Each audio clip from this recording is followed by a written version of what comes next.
Derek, for the most part, people think that banks are the ones who foreclose on property. Now, obviously, there's a few others. Can you tell us who can foreclose on property and for what? Sure. Banks are usually often the ones that are foreclosed on property, but properties can also be foreclosed on for tax reasons. Various, from county, municipal, to state, to IRS liens. They're all various entities that can foreclose on a property. They tend not to be as quick as a mortgage might be, but it's very real and can definitely happen.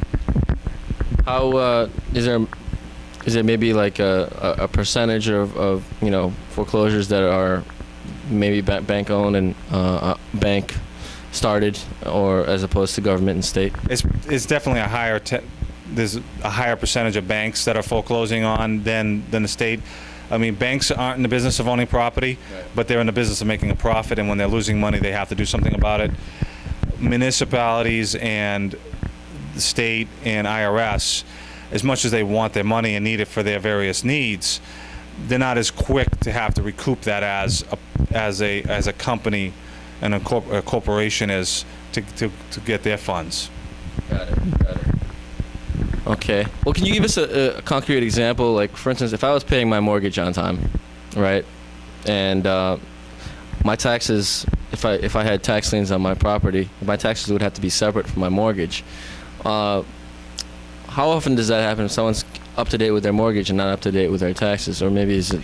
It usually goes into other problems with a situation. Often, a lot of times with tax liens, it'll be an estate where someone has died, and the taxes sometimes are there for years, and then the city or state finally say, hey, we need to recoup these funds. It's been 6, 7, 8, 10 years, and so that long. Sometimes it can be that long, and there's usually other mitigating circumstances where people aren't even aware that the taxes are an issue, or maybe they're ignoring them to a degree too, and often there's maybe a death in the family and a house is left, and sometimes there's not even heirs, and that's another reason why it ends up being taken by a city or another tax base.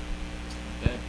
Well, regardless of why you're in the foreclosure process, definitely contact a professional like Derek if you have any questions. Thank you. Thank you, Ruben.